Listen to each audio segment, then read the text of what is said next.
राजा और उसकी 3 बेटियां। बहुत समय पहले एक राजा था जो खुद के बारे में सोचता था कि वह बहुत ही नेक सोच, दयालु स्वभाव का और दरिया दिली है। उसे लगता था कि वह स्थितियों को सही से समझने और हर बात पर न्याय करने और हर विषय में उचित विचार रखने वाला व्यक्ति है। राजा की 3 बेटियां थीं। एक दिन उसने अपनी बेटियों को बुलाकर कहा, मेरे पास जो भी है वो सब तुम्हारा है। तुम तीनों को मुझसे ही जीवन मिला है। मेरी इच्छा अनुसार ही तुम तीनों का भूत, वर्तमान और भविष्य बना हुआ है, जो आगे भी ऐसा ही बना रहेगा। मैं ही तुम तीनों का भाग्य बनाता हूँ।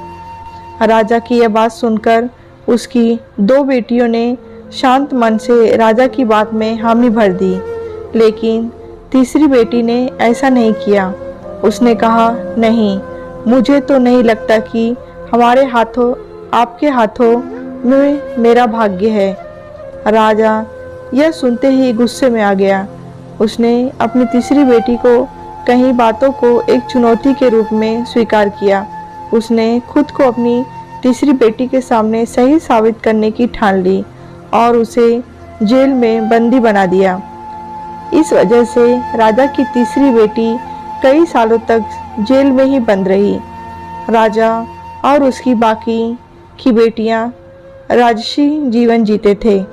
राजा मन ही मन सोचता है कि यह मेरा ही हुक्म है जो मेरी जिद्दी बेटी जेल में कैद है। लोगों को भी यही लग रहा होगा कि राजा का ही हुक्म है जो उसकी बेटी को ऐसा भाग्य मिला है। उसकी प्रजा के लोग भी यही सोचते थे। उन्हें लगता था कि राजा की तीसरी बेटी ने जरूर कोई गलत कार्य किया होगा, तभी उसे जेल में कैद करके रखा गया है। वरना कोई भी पिता अपनी बेटी के साथ भला ऐसा क्यों करेगा। राजा कभी कभी जेल में कैद अपनी तीसरी बेटी से मिलने के लिए जाता था। उसकी बेटी बहुत कमजोर हो गई थी, लेकिन अभी भी उसने विचारों में कोई बदलाव नहीं आया था। मगर राजा अपनी कमजोर होती बेटी की हालत और नहीं देख पा रहा था। एक दिन उसने अपनी तीसरी बेटी से कहा, इस तरह से तुम्हारा जिद करना मुझे बहुत गुस्सा दिलाता है। अगर तुम इसी तरह मेरी आंखों के सामने रही तो गुस्से में मैं न जाने क्या कर बैठूंगा। मैं तुम्हें मौत की सजा दे सकता हूँ,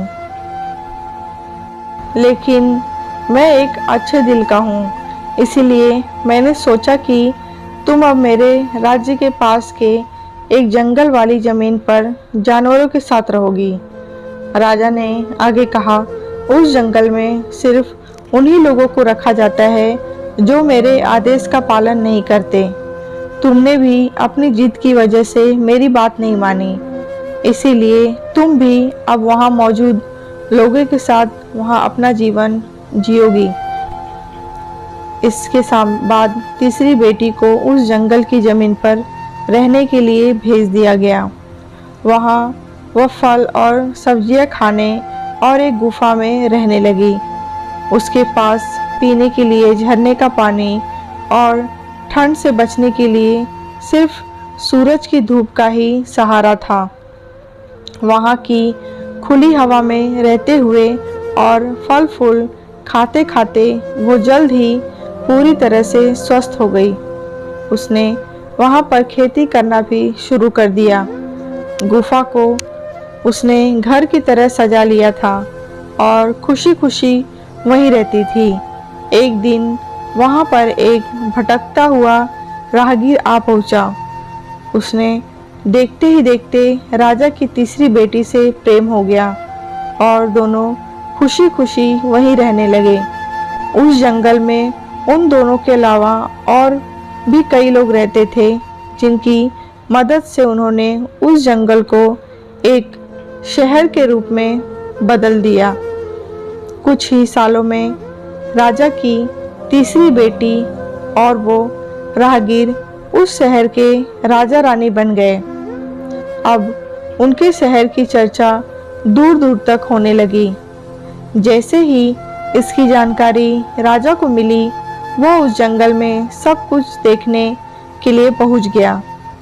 जब उसने वहाँ की राजगद्दी पर अपनी बेटी को बैठे देखा और साथ में एक खूबसूरत युवक को, तो उसके होश उड़ गए। राजा की बेटी ने अपने महल में अपने पिता का पूरे सम्मान के साथ स्वागत किया।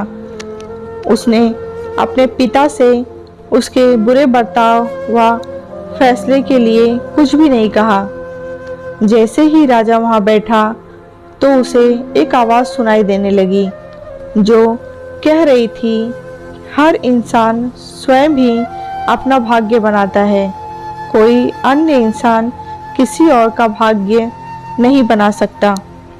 इसके बाद राजा को स्वयं ही अपनी गलती का पछतावा होने लगा और उसने अपनी सभी बेटियों को अपने भाग्य से आज़ाद कर दिया। उसने अपनी तीनों बेटियों से कहा, भले ही तुम तीनों का भाग्य मेरे हाथ में है, लेकिन हर व्यक्ति खुद ही परिस्थितियों के अनुसार अपना भाग्य अच्छा व बुरा बना सकता है। कहानी से सीख।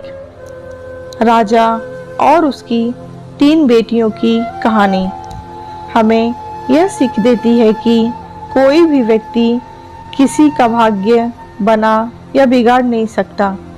हमारा भाग्य स्वयं हमारे हाथों में ही होता है, जिसे हम अपनी सूझबूझ से बुरी परिस्थितियों में भी अच्छा बना सकते हैं।